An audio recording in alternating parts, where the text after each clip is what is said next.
Hello friends, so now let's come to the science and technology part, and the topic is private sector in space performance program of India. तो आपको पता है ये मैंने PT 365 जो science and technology का आया है उसमें पढ़ाया था मैंने private sector in space program. तो अभी रिसेंट न्यूज़ में इसलिए है कि अभी प्राइम मिनिस्टर ने बोला है कि private sector participation space program में उनका बहुत ज़रूरी है। At the inauguration event of headquarter जो है हमारे Indian National Space Promotion and Authorisation Centre जो है उसका हेडक्वार्टर जो है अहमदाबाद में सेटअप किया है, तो उसका जो है इनॉग्रेशन इवेंट में उन्होंने बोला है। मोर अबाउट न्यूज़ में देखें, इन स्पेस का फॉर्मेशन के बाद क्या हुआ, स्पेस सेक्टर जो है अभी प्राइवेट सेक्टर के मतलब स्पेस जो सेक्टर है हमारा प्राइवेट सेक्टर के लिए ओपन हो गया कि प्राइवेट सेक्टर जो है वहाँ पे आके इन्वेस्टमेंट वगैरह कर सकते हैं, और उन्होंने रिसीव किया है close to 40 proposals from private sector and academia. ये भी नोट किया जा सकता है कि 5 प्राइवेट सैटेलाइट जो है वो भी टेस्ट किए गए हैं at ISRO's facilities, and 4 student satellite जो है वो भी लॉन्च किए गए हैं अब्रॉड द PSLV C51। फिर Hyderabad Dhruva space private limited और Bengaluru Digantara research and technologies private limited उसको भी ऑथराइज़ किसने किया है, इन स्पेस ने, फॉर लॉन्च ऑफ पेलोड्स। फिर टाटा प्ले ने MOU साइन किया है विथ NSIL कि जो भी कम्युनिकेशन सेटेलाइट है GSAT-24 उनकी कैपेसिटी को यूटिलाइज़ करने के लिए, ओके।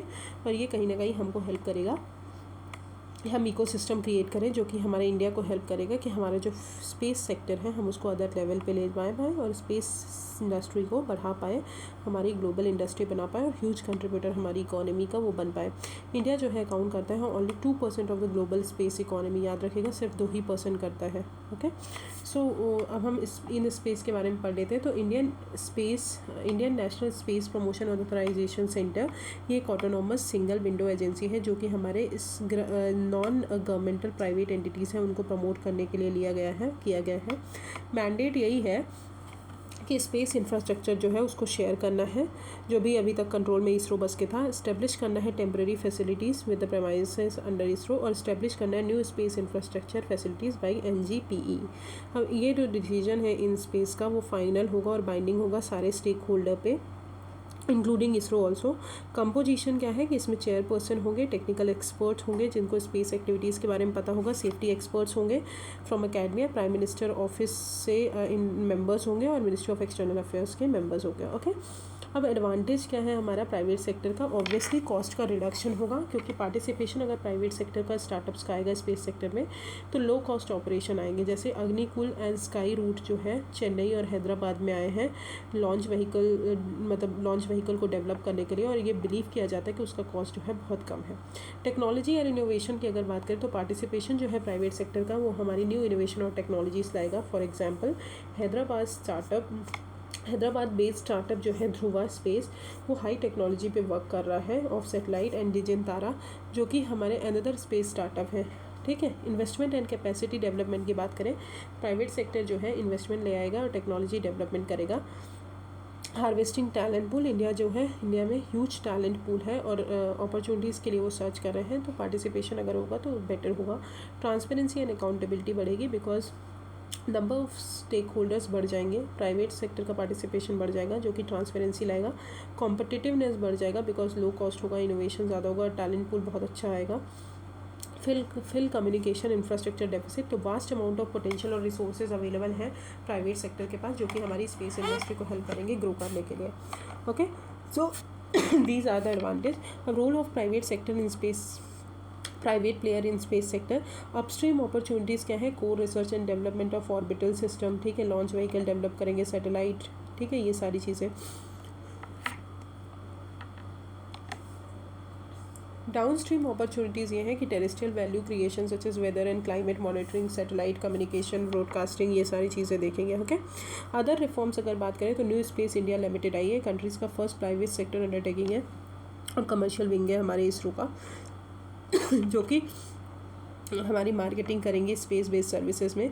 ये अनेबल करती है कि हम स्टार्टअप्स के साथ बेटर कोऑर्डिनेशन बना पाएँ। ड्राफ्ट स्पेस कॉम पॉलिसी 2020 आई है जिसका एम है कि डिमांड जो है स्पेस बेस्ड कम्युनिकेशन रिक्वायरमेंट का वो जो भी ग्रो हो रही है उनको कैसे मीट करना है।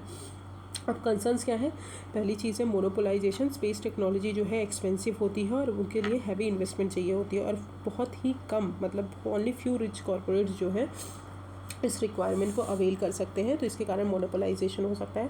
प्रॉफिट इंटरेस्ट, तो प्राइवेट कंपनीज़, आपको पता होगा कि प्राइवेट कंपनीज़ जब भी आती हैं वो प्रॉफिटेबल इंटरेस्ट के साथ आती हैं दैन डेवलपिंग सोल्यूशन, ये भी एक प्रॉब्लम है, चैलेंज है। इंटेलेक्चुअल प्रॉपर्टी इशू, तो प्राइवेट सेक्टर जो है पर्टिकुलरली कंसर्न होते हैं, जैसे कि sharing intellectual property for product developed by them, IPR उनको दिया जाए तो वो जो है उन्हीं के बस के यूज़ के लिए रहे, दूसरों के यूज़ के लिए ना रहे। फिर national security, wait a second,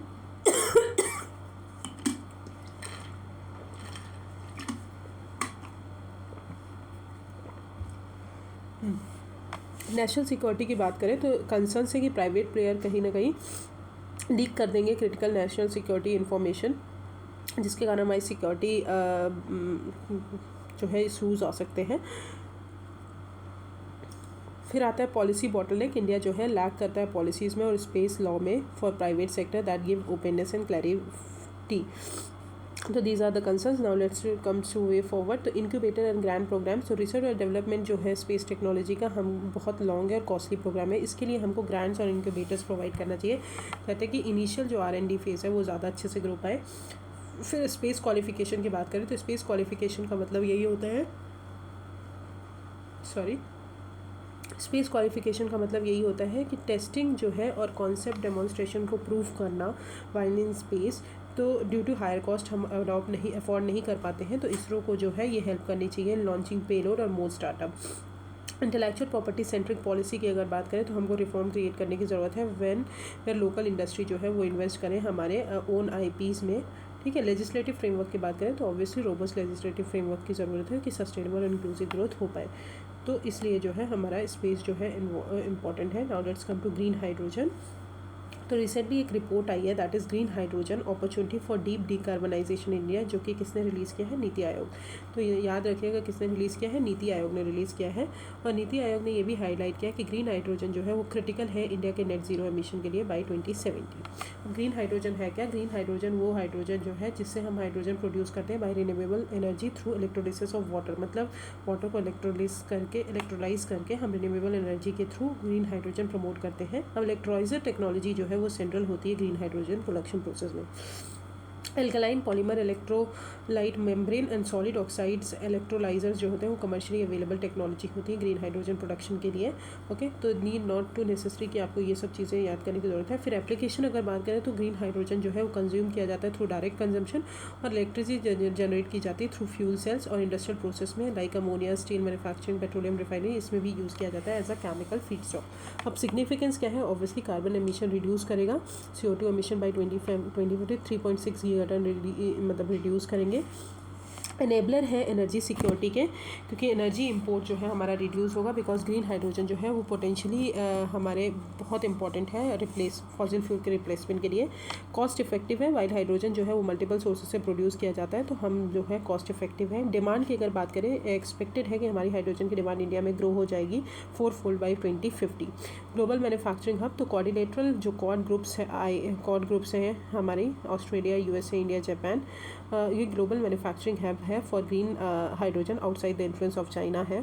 और global green hydrogen market in India जो है अगर बात करें तो ये ऑल्टरनेटिव की तरह एक्ट करेगा to maintain balance Indo Pacific region. Joint interest countries such as US Japan भी इन्वेस्ट करना चाहते हैं ग्रीन हाइड्रोजन में, तो ये जॉइंट इंटरेस्ट भी है। What are the concerns related to this, तो सबसे पहला है ट्रांसपोर्टेशन एंड स्टोरेज। तो स्टोरेज एंड ट्रांसपोर्टेशन जो है हाइड्रोजन का ट्रेडिशनली बहुत डिफिकल्ट है बिकॉज इनकी फ्लेमेबिलिटी बहुत अलग होती है। हाई कॉस्ट जो है ग्रीन हाइड्रोजन का वो बहुत ज़्यादा हाई है, क्योंकि फॉसिल फ्यूल से ज़्यादा हाई है, क्योंकि ये रिन्यूएबल से प्रोड्यूस होते हैं और रिन्यूएबल का प्राइस भी हाई है। हाई एनर्जी कंजम्पशन, प्रोडक्शन जो है ग्रीन हाइड्रोजन का पर्टिकुलरली अगर बात करें तो वो बहुत एनर्जी रिक्वायर्ड होती है इसके लिए, और सेफ्टी इश्यूज़ भी होते हैं बिकॉज वॉलेटाइल और इनफ्लेमेबल इवेंट होता है। एक्सटेंसिव सेफ्टी मेजर्स हमको ज़रूरत है। अब हम देखते हैं कि वेरियस इनिशिएटिव्स लॉन्च किए हैं इंडिया ने इन ग्रीन हाइड्रोजन। तो नेशनल हाइड्रोजन मिशन लॉन्च किया है जो कि 75th इंडिपेंडेंस डे पे लॉन्च किया जाएगा। मिशन का एम यही है कि गवर्नमेंट जो है क्लाइमेट टारगेट को मीट करने के लिए ग्रीन हाइड्रोजन को यूज़ करे और हमारा 5 million tons of green hydrogen जो है उसका प्रोडक्शन करे बाई 2030। फिर इंडिया का ग्रीन हाइड्रोजन पॉलिसी है। गवर्नमेंट ऑफ इंडिया ने वो एक पॉलिसी बनाई है जो कि ग्रीन हाइड्रोजन, जो कि बहुत सारी चीज़ें प्रोवाइड करेगी, जैसे कि green hydrogen defined as hydrogen जो भी हम रिन्यूएबल एनर्जी से प्रोड्यूस करते हैं by electrolysis of water. Waiver जो है इंटर स्टेट को दिया है, मतलब इंटर स्टेट को ग्रांट दिया है, वेवर दिया है, मतलब एक टाइप का मतलब टेंशन फ्री होने के लिए वो दिया है कि charges shall be granted for 25 years period produce green hydrogen. Green hydrogen जो है वो मैन्युफैक्चर कौन करेंगे, रिन्यूएबल एनर्जी से यूज़ करके मैन्युफैक्चर करेंगे from a co related renewable energy plant. Land जो है रिन्यूएबल एनर्जी पार्क्स का अलॉट किया जाएगा टू मैन्युफैक्चर ग्रीन हाइड्रोजन। और गवर्नमेंट ऑफ इंडिया जो है वो प्रपोज करेगी to set up a manufacturing zones and green hydrogen production plant. ठीक है। फिर रिन्यूएबल एनर्जी जो भी कंज्यूम किया जाएगा ग्रीन हाइड्रोजन को प्रोड्यूस करने के लिए shall count as renewable purchase obligation compliance in the of the community of the consumption entity. Okay, so concerns हमने पढ़ लिए। फिर आते हैं what needs to be done. State level action, state level मतलब स्टेट को एनकरेज करना पड़ेगा और पॉलिसी मेकिंग बढ़ानी पड़ेगी related to green hydrogen. Capacity build and skill provide करनी पड़ेगी। फाइनेंशियल मैकेनिज्म, मतलब एडुकेट फाइनेंशियल होनी चाहिए, फाइनेंशियल मैकेनिज्म होना चाहिए, फंडिंग गैप बिल्कुल नहीं होना चाहिए। ओके, फिर एनकरेज करना है इलेक्ट्रोलाइजर मैन्युफैक्चरिंग को, आइडेंटिफाई करना है, इन्वेस्ट करना है रिसर्च और डेवलपमेंट में। ठीक है। फिर near term and medium term targets, तो पहले छोटे टारगेट्स बनाने हैं, फिर उसके बाद बड़े टारगेट। अब आते हैं types of hydrogen. Green hydrogen हमने देख लिया रिन्यूएबल एनर्जी से। फिर येलो हाइड्रोजन जो ग्रिड इलेक्ट्रिसिटी से प्रोड्यूस करते हैं उसको हम येलो बोलते हैं। पिंक, पर्पल, रेड हाइड्रोजन जो हम न्यूक्लियर पावर को यूज़ करके जनरेट करते हैं। वाइट हाइड्रोजन जो हम इंडस्ट्रियल प्रोसेस को यूज़ करके करते हैं। फिर टर्कोइज हाइड्रोजन जो हम थर्मल जो मीथेन होता है CH4 उसको स्प्लिट करके यूज़ करते हैं, तो that is called turquoise. Blue hydrogen जो हम CO2 सिक्वेस्ट्रेट, मतलब जो हम मरीन सिस्टम से वो यूज़ करते हैं। ग्रे हाइड्रोजन जो स्टीम मीथेन रिफॉर्मिंग से यूज़ करते हैं। और brown hydrogen extracted from fossil fuels using coal using gasification. Okay, now let's come to food safety. तो FSSAI ने state food safety index release किया है 2021-22। नॉट मच इंपॉर्टेंट, आपको जो याद करने की ज़रूरत है कि स्टेट फूड सेफ्टी इंडेक्स कौन रिलीज़ करते हैं, FSSAI रिलीज़ करती है। पैरामीटर्स कौन कौन से यूज़ करती है, consumer empowerment, training and capacity building, ठीक है, compliance and human resource and institutional data. अब SFSI जो है वो एनुअली रिलीज होती है, मतलब एक साल में एक बार रिलीज़ होती है। और ये एनकरेज करती है स्टेट और यूटी को कि अपना जो फूड सेफ्टी से रिलेटेड परफॉर्मेंस है उसको इंक्रीज़ करिए, उसको एनहांस करिए। फाइंडिंग अगर बात करें तो तमिलनाडु टॉप किया है, स्मॉल स्टेट में गोवा ने टॉप किया है, यूटीज़ में जम्मू एंड कश्मीर ने टॉप किया, और उत्तराखंड, त्रिपुरा और लद्दाख जो है सिग्निफिकेंटली इनकी रैंकिंग भी इम्प्रूव हुई है। और levels of food safety standard की बात करें तो कंपनी स्टैंडर्ड की बात करें तो ये कंपनी प्रोवाइड करती है अपने यूज़ के लिए। नॉर्मली इनकी कॉपीज़ जो है नेशनल स्टैंडर्ड में जाती हैं, मतलब इनकी कॉपीज़ ऑफ नेशनल स्टैंडर्ड होती है। नेशनल लेवल की बात करें तो ये नेशनल स्टैंडर्ड जो है वो इशू करते हैं, जैसे कि बॉडीज़ FSSAI बताती हैं। रीजनल स्टैंडर्ड की बात करें तो regional groups with similar geographical और क्लाइमेट एक्सेट्रा वो लेजिस्लेशन बनाते हैं। इंटरनेशनल स्टैंडर्ड की बात करें तो WTO और कोडेक्स एलिमेंटेरियस जो है वो पब्लिश करते हैं। अब food safety and standard authority of India की बात करें तो ये जो है मैंडेट है एक्ट के द्वारा, FSSAI एक्ट जो आया था 2006 का, ये जो है परफॉर्म करती है सेवरल फंक्शन। रेगुलेशन बनाती है, स्टैंडर्ड और guidelines related to various food security mechanism lay down करती है और गाइडलाइंस बताती है, एक्रीडिएशन देती है, सर्टिफिकेशन देती है, प्रोवाइड करती है साइंटिफिक एडवाइस और टेक्निकल सपोर्ट सेंट्रल गवर्नमेंट और स्टेट गवर्नमेंट को, कलेक्ट और कोलेट करती है data regarding the food consumption, और इन्फॉर्मेशन नेटवर्क क्रिएट करती है across the country related for the public and consumers and panchayat etcetera, contribute करती है the development of international technical standard. अब कंसर्न्स क्या क्या है फूड सेफ्टी से रिलेटेड, तो इनएफिशिएंट फूड टेस्टिंग लैब है करंटली। अगर बात करें इंडिया के बाद एक्रीडिएटेड लैब की बात करें तो 28 है नॉर्थ में, 25 है वेस्ट में, 24 है साउथ में, और 5 है ईस्टर्न रीजन में, जो कि बहुत लेस है compare to food products and its demand. Environmental and climate change की बात करें तो अभी देख रहे हैं हीट वेव्स आ रही है, क्लाइमेट वेरिएबिलिटी इंक्रीज हो रही है, जिसके कारण फूड सेफ्टी भी हमारे कहीं ना कहीं डिटेरिएट हो रहा है। New and emerging variant and antibiotic resistance due to multiple mutation, मतलब स्ट्रेन सारे, जैसे कोविड आया, फिर कोविड के बाद डेल्टा वेरिएंट आया, तो इसके कारण भी न्यू वेरिएंट जो है प्लांट डिसीज़ की बढ़ रही हैं। तो एंटीबायोटिक जो है डेवलप हो रहे हैं वो कहीं फूड सिक्योरिटी और सेफ्टी पे थ्रेट है। Changes in consumer preferences and habits because lack of awareness regarding handling and storage of food in domestic environment, ये भी प्रेफरेंस भी चेंज हो रहा है। बर्डन ऑफ पॉपुलेशन बढ़ रही है तो फूड इनसिक्योरिटी ऑलरेडी बढ़ेगी। What are the ways to maintain food safety तो सबसे पहले गुड मैन्युफैक्चरिंग प्रैक्टिसेस को बढ़ाना है, जो कि गुड बिजनेस टूल होगा कि हमारे जो मैन्युफैक्चरर्स और प्रोड्यूसर्स हैं वो हमारे कंप्लाइंस को रिफाइन करें। और ये नेसेसरी है कि हमारा मैन्युफैक्चर प्रोसेसर्स जो हैं वो प्रोएक्टिव स्टेप्स ले to ensure that their product are safe by eliminating contamination. फिर सैनिटेशन स्टैंडर्ड ऑपरेटिंग प्रोसीजर जो है SSOP हमको एक रिटन प्रोसीजर है जो कि डेवलप किया जाए और इम्प्लीमेंट किया जाए, जो भी कंटामिनेशन और एडल्ट्रेंट है फूड में वो प्रिवेंट करने के लिए। गुड हाइजीन प्रैक्टिसेस बढ़ानी चाहिए, जिसको is called as the prerequisite measures हैं।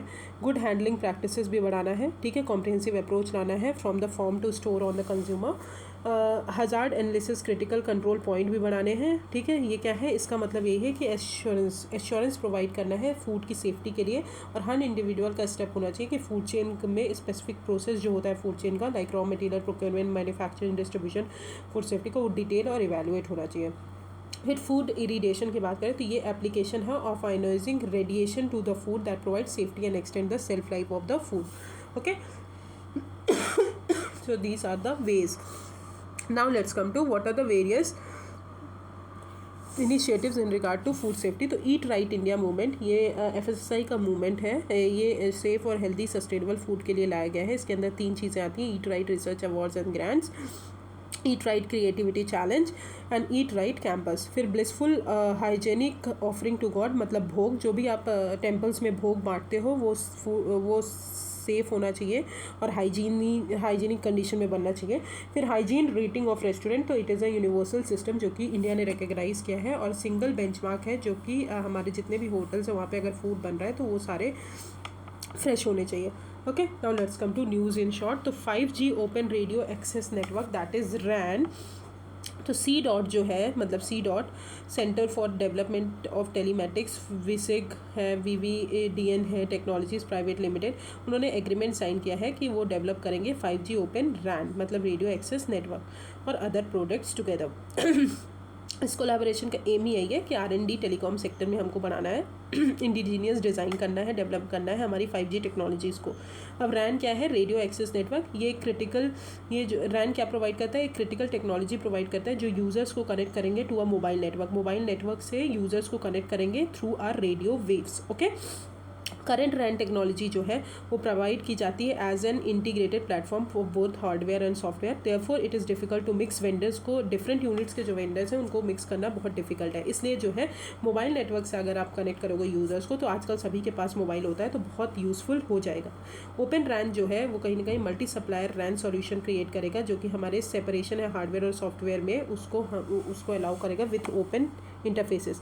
बेनिफिट क्या है, इंटेलिजेंट एंड प्रोग्रामेबल नेटवर्क होंगे, टोटल कॉस्ट जो है ऑनरशिप का वो कम हो जाएगा, ऑटोमेशन और मैनेजेबिलिटी बढ़ जाएगी, एजिलिटी ऑफ इनोवेशन जो है वो हो जाएगा, फास्टर टाइम टू मार्केट होगा, वेंडर डाइवर्सिटी बढ़ जाएगी, ओके। अब आते हैं वेब 5.0। तो अभी जो PT 360 मतलब प्रीलिम्स का पेपर आया था उसमें वेब पूछा गया है, वेब 1.0 या 2.0 शायद। वेब 5.0 क्या है, तो फॉर्मर ट्विटर CEO जो है उन्होंने रिसेंटली अनाउंस किया है विजन फॉर वेब 5.0, जिसका एम है कि हमको एक्स्ट्रा डिसेंट्रलाइजेशन वेब डेवलप करना है that puts you control of your data और आइडेंटिटी। मतलब आप एक एक्स्ट्रा डिसेंट्रलाइजेशन वेब प्लान करिए जिसमें आप खुद का डेटा कंट्रोल और आइडेंटिटी कर पाए, मतलब योर डेटा और उसके अपनी आइडेंटिटी जो है खुद कंट्रोल कर पाए, ना कि कोई और कंट्रोल कर पाए। तो web 5.0 will see application able to interpret information और more complex level emotionally as well as logically. World wide web जो है ये प्राइमरी टूल है जो कि बिलियंस ऑफ पीपल यूज़ करते हैं अपना डेटा शेयर करने के लिए, राइट करने के लिए इन्फॉर्मेशन टू अदर पीपल विया इंटरनेट। अब वेब 1.0 क्या है, ये रीड ऑनली बस दिया था कि सिर्फ आप रीड कर सकते हैं, यहाँ पे कोई इंगेजमेंट नहीं होती, तो यहाँ पे पैसिव इंगेजमेंट होती है। वेब 2.0 में रीड और राइट दोनों कर सकते हैं, तो ये ज़्यादा इंटरैक्टिव होता है। वेब 3.0 जो है रीड राइट एग्जीक्यूट वेब, जहाँ पे आर्टिफिशियल इंटेलिजेंस ब्लॉकचेन टेक्नोलॉजी आप यूज़ करते हैं, जहाँ पे मशीन्स जो है वो एबल है कि वो इंटरप्रेट करें ह्यूमन की इन्फॉर्मेशन। वेब 4.0 सर्विसेज जो हैं वो ऑटोनॉमस प्रोएक्टिव सर्विसेज हैं, ठीक है, collaborative and content generating agents हैं, फुली मैच्योर सिमेंटिक लॉजिकल और reasoning technology as well as AI are the foundation. अब आते हैं लिक्विड मिरर टेलीस्कोप। तो LMT जो है ये इंडिया का फर्स्ट और एशिया का लार्जेस्ट लिक्विड मिरर टेलीस्कोप है, जो कि Devasthal observatory, Aryabhatta research institute of observational science Nainital Uttarakhand में क्रिएट किया गया है। अब एरियाज जो है ये ऑटोनॉमस इंस्टीट्यूशन है under department of science and technology. Okay, LMT क्या करेगा, जो एस्टेरॉइड है, सुपरनोवा है, स्पेस डेब्रिस है, अदर सेलेक्शियल बॉडीज़ है, उनको जो है ऑब्जर्व करेगा। ये बिल्ड किसने किया है, इंडिया, बेल्जियम, कनाडा ने मिलकर बिल्ड किया है। और LMT जो है वो एक रोटेटिंग मिरर उसमें फिक्स किया जाएगा जो कि thin film of liquid mercury से बना होगा, जो कि लाइट पे फोकस करेगा और कलेक्ट करेगा। LMT जो है उसमें प्राइमरी मिरर लिक्विड का बना होगा और वो टर्न नहीं होगा और पॉइंटेड सिर्फ एक ही डायरेक्शन, किसी भी डायरेक्शन में पॉइंट हो सकता है। And watches the sky as earth rotate, जैसे ही अर्थ रोटेट करेगा तो उसी तरह वो स्काई को वॉच करेगा। तो liquid telescope. Now let's come to fast radio burst. तो एस्ट्रोनॉमर्स ने अभी रिपोर्ट किया है कि फास्ट रेडियो बर्स्ट जो है, जिनका कैरेक्टरिस्टिक डिफरेंट है फ्रॉम ऑल जितने भी फास्ट रेडियो बर्स्ट अभी तक डेवलप हुए हैं, डिटेक्ट हुए हैं, तो ये डिस्कवर हुआ था 2007 में। अब फास्ट रेडियो बर्स्ट होते क्या हैं, ये ब्राइट बर्स्ट होते हैं रेडियो वेव्स के, जिनका ड्यूरेशन जो है मिली सेकेंड स्केल का होता है, बट उनका पोजीशन बहुत डिफिकल्ट है डिटेक्ट करने के लिए स्काई में। अब रेडियो वेव जो है वो प्रोड्यूस की जाती है by astronomical object with changing magnetic field. Origin जो है इनका अननोन है और अपीयरेंस जो है अनप्रेडिक्टेबल है। फिर आर्टिमिस अकॉर्ड बहुत बार पढ़ चुके हैं, US ने लॉन्च किया है, जो कि मल्टीलेटरल एग्रीमेंट है जिसको आर्टिमिस अकॉर्ड बोलते हैं। और इसका एम है कि ह्यूमंस को जो है मून तक ले जाना है बाय 2025। अकॉर्ड जो है वो ओपन जो आउटर स्पेस ट्रीटी है 1967 की, उस पर बेस्ड है, उनके प्रिंसिपल्स पे बेस्ड है। It includes an array of principles design to promote peaceful use of spaces and all.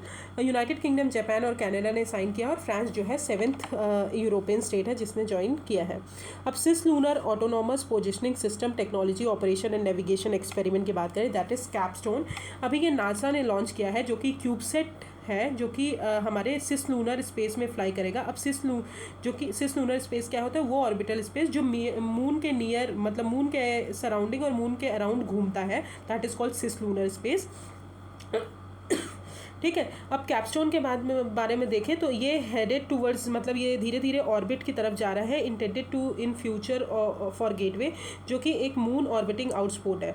ये as a pathfinder for Gateway Capstone जो है, इसका एम यही है कि जो फ्यूचर स्पेसक्राफ्ट के जो भी रिस्क होते हैं उनको रिड्यूस करना है by validating innovation navigation technologies and verifying the dynamics of halo shaped orbit. अब ऑर्बिट जो है is known as a near rectilinear halo orbit located as the precise balance point in the gravity of earth and the moon. अब आते हैं cancer cure. तो अभी patient जो है USA में, उनको कम्प्लीटली क्योर किया गया है from rectal cancer called mismatch repair deficient cancer. अब कैंसर जो है मोस्ट कॉमन है colorectal, gastrointestinal and endometrial cancers होते हैं। पेशेंट जो भी सफ़र कर रहे हैं इस कंडीशन से, उनके पास जीन्स की कमी हो जाती है, मतलब डिफरेंट जो DNA है होते हैं, that occur naturally when cells make copies. अब ट्रायल जो है यूज़ किया जाता है as a monoclonal antibody called dostarlimab for the treatment of stage 2 और 3 रेक्टल कैंसर। ओके, अब व्हाट अबाउट द थेरेपी। तो ये इम्यूनोथेरेपी जो है बिलोंग करती है कॉल्ड PD-1 ब्लॉकेट्स। PD-1 क्या होता है, एक टाइप का प्रोटीन होता है जो हमारे इम्यून सिस्टम के फंक्शन को रेगुलेट करता है और सप्रेस करता है हमारी T सेल एक्टिविटीज़ को। अब T सेल्स क्या है, ये पार्ट है हमारे इम्यून सिस्टम का जो बॉडी को हेल्प करती हैं इन्फेक्शन से, मतलब इन्फेक्शन से प्रोटेक्ट करती हैं। अब PD-1 ब्लॉकेट थेरेपी जो है वो क्या करती है, वो रिलीज़ करती है T cells from this separation and allow the T cells to destroy the जो कैंसिसिरस ग्रोथ होती है उसको डिस्ट्रॉय करने के लिए। ट्रायल जो है showed that immunotherapy alone could completely cure such patient without other methods to cure cancer like chemotherapy, radiotherapy और सर्जरी। ओके, अब आते हैं कंट्री का first liquid nano urea plant. तो प्राइम मिनिस्टर ने अभी रिसेंटली इसको इनॉग्रेट किया है कलोल, गुजरात में। लिक्विड नैनो यूरिया जो है ये पेटेंटेड केमिकल नाइट्रोजन फर्टिलाइजर है जो कि डेवलप किया है इफ़को नैनो बायोटेक्नोलॉजी ने। ये वर्ल्ड का first nano urea liquid plant है। ये स्प्रे किया जाएगा डायरेक्टली लीव्स जो है प्लांट के उनमें, और ये ऑब्जर्व कौन करेगा, स्टोमाटा ऑब्जर्व करेगा थ्रू पोर्स। अब बेनिफिट अगर बात करें तो ये एग्रीकल्चर प्रोड्यूस को इम्प्रूव करेगा और हमारा यूरिया कंजम्पशन रिड्यूस करेगा। सिग्निफिकेंट रिडक्शन होगा यूरिया इंपोर्ट्स में, और सॉइल और वाटर एयर पॉल्यूशन जो है वो यूरिया उनकी क्वालिटी इंप्रूव्ड होगी। अदर पोटेंशियल बेनिफिट की बात करें तो नैनो फॉर्मुलेशन का यूज़ होता है हर्बिसाइड्स पेस्टिसाइड्स में, नैनो सेंसर्स का यूज़ होता है और जेनेटिक इंप्रूवमेंट भी किया जाता है for plant to increase productivity and all. Okay अब आते हैं स्टील स्लैग। ये यूनियन मिनिस्टर ऑफ स्टील ने अभी इनॉग्रेट किया है first 6 lane highway road by using steel slag at Surat Gujarat. अब स्टील स्लैग होता क्या है, ये बाई प्रोडक्ट है हमारी स्टील मेकिंग इंडस्ट्री का, जो कि सेपरेट कैसे प्रोड्यूस किया जाता है, तब किया जाता है जब हम मॉल्टन स्टील जो है उनमें से इम्प्योरिटीज से अलग करते हैं, तो that is steel making furnace. Steel slag जो है ये यूज़ किया जाएगा एग्रीकल्चर सेक्टर में due to its ability to correct soil acidity. ये जो है बहुत सारे न्यूट्रिएंट्स को कंटेन करते हैं, कुछ न्यूट्रिएंट्स को for the plants, and also as silicate fertilizer that is capable of providing silicon to plant. Other application की अगर बात करें तो transportation, industry, construction, cement production और वेस्ट वाटर और वाटर ट्रीटमेंट के लिए भी यूज़ किया जाता है। अब आते हैं निक्सटेमलाइजेशन। ये स्टडी अभी ये न्यूज़ में इसलिए है क्योंकि स्टडी की गई थी कि how Maya people fortified their maize with chemical process known as nixtamalization. अब निक्सटेमलाइजेशन होता क्या है वो इंपॉर्टेंट है। ये एक मेथड है जहाँ पे हम एंशंट पीपल्स जो थे मेसो अमेरिका के लाइक माया, वो मेज को सोक करते थे और कुक करते थे इन एल्कलाइन सॉल्यूशन, जो कि उसको पैलेटेबल, न्यूट्रिशियस और नॉन टॉक्सिक बनाते थे। अब प्रोसेस में जो है मेज, उसमें एमिनो एसिड्स कंटेन करता है, कैल्शियम, विटामिन B2 जो कि यूटिलाइज किया जाता है ह्यूमन बॉडी के द्वारा, और ये एलिमिनेट करते हैं बहुत सारे माइक्रोटॉक्सिन्स प्रेजेंट इन द मेज। तो this is the end of science and technology part. I will start with culture tomorrow. Thank you so much. If you have any problem, just comment me on the comment section. Thank you.